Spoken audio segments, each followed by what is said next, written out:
thank you, Zakir Naik, for helping us to lead so many Muslims to Christ.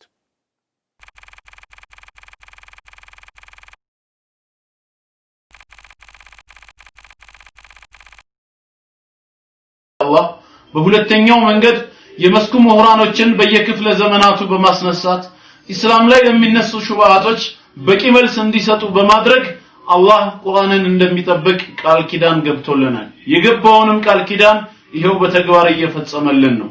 በተለይ ዛሬ ላይ አምላካችን አላህ ወደ ህንድ አካባቢ ዶክተር ዛኪር ናይክን አላህ አስነስቶልን በኢስላም ላይ ለሚነሱ ሹብሃቶች መልሱን ከቁርአንና ከሐዲስ ብቻ ሳይሆን ሹብሃት ከሚያነሱ ክፍሎች የትኛውም የሃይማኖት ድርጅቶች ከመመሪያ መጽሐፋቸው ጭምር ጥቅስን እየጠቀሰ ትክክለኛው የሐቅ ጎዳና ኢስላም ብቻ መሆኑን ከዛ ውጭ ያለው እንዳለ ውሸት መሆኑን በማረጋገጥ ላይ በተግባር እየተገኘ ነው። አልহামዱሊላህ። ይህ ሰው እንግዲህ ብዙዎቻችን እናውቀዋለን። እሱን የሚያውቀው የማያውቀው ሰው አለ ማለት አይቻልም። አላህ እድሜውን ያርዝምልን ይጠብቀው ከመጥፎ ነገር ሁሉ። በብዙ መቶዎች የሚቆጠሩ ስራዎችን በቪሲዲ አበርክቶልናል። ከነዚህ ስራዎቹ መካከል ደግሞ የተወሰኑት ከ10 በላይ የሚበልጡት በሀገራችን ቋንቋ በአማርኛ ተተርጉመው ለህዝብ እይታ ቀርበዋል።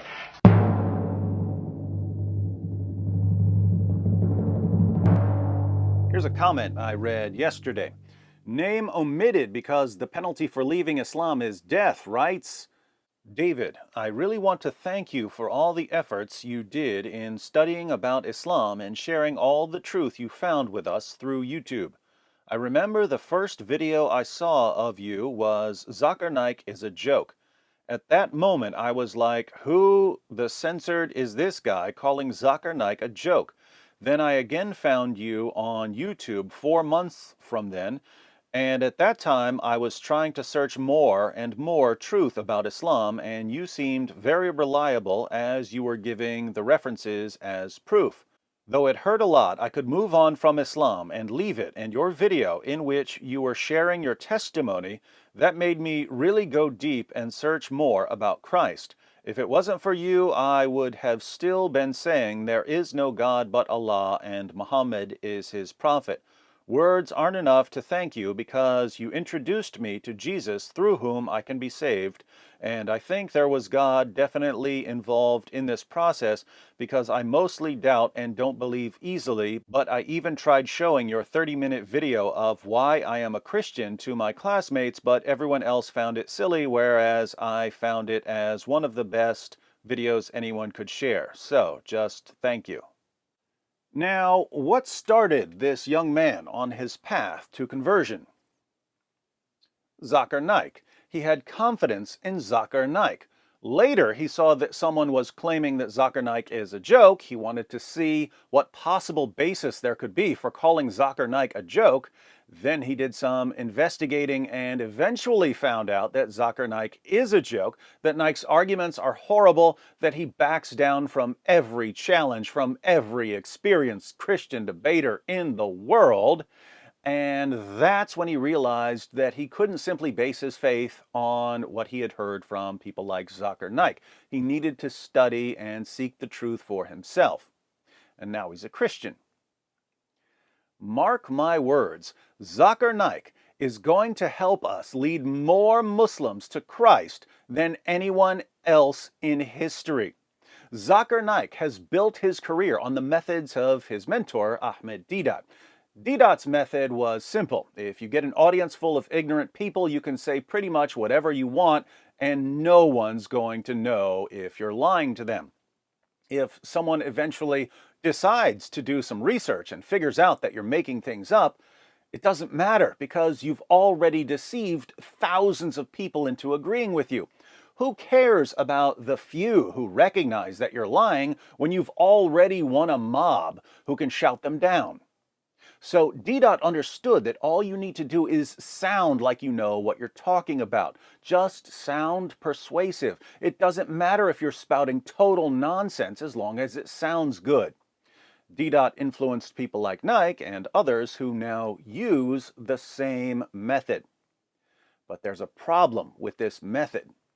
When someone eventually catches you lying, they're not going to trust you anymore. So there's always the long-term risk that you ultimately end up destroying your credibility. If I wanted to, I could go around making things up, and I'm sure I could convince gullible people to believe the things I was making up.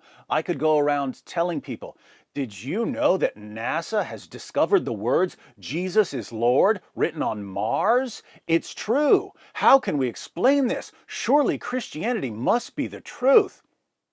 There are people in the world who would convert to Christianity if they believed what I was saying, but it wouldn't take long for people to see that I was making these things up.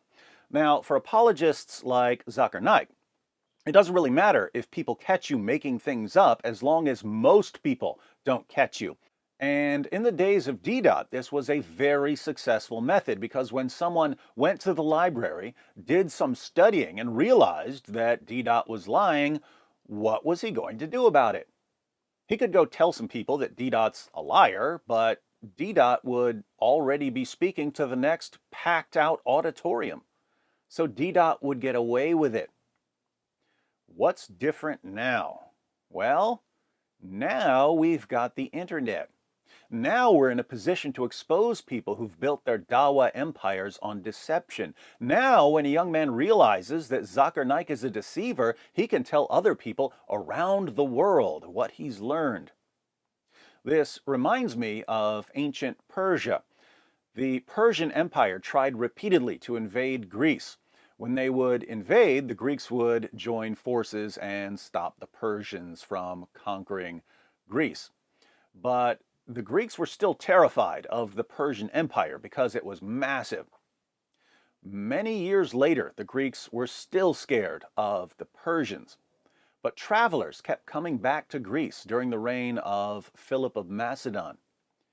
And they would say, you know that massive empire that everyone is scared of?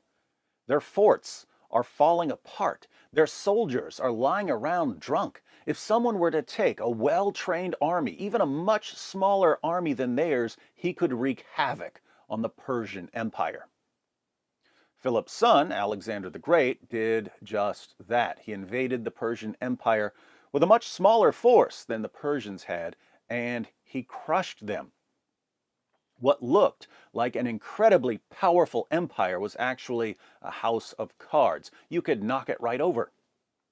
Islam, as an ideology, is like that. It seems powerful to many people because it has so many adherents. But it's been spread with such a shocking degree of deception. The Quran's been perfectly preserved. There are scientific miracles in the Quran. Muhammad is mentioned by name in the Bible. So many ridiculously false claims that it's basically begging for a small, well-trained group of apologists to expose it like nothing's ever been exposed before.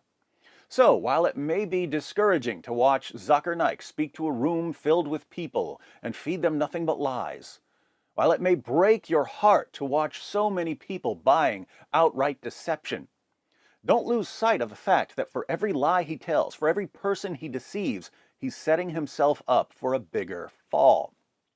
Every lie he tells is an opportunity for us to expose him and to show his listeners that they have to stop trusting their leaders and to start studying for themselves. When they do that, they're leaving Islam. This is going to be a slow and difficult process at first because the technology we're using is still pretty new and most people still know next to nothing about Islam.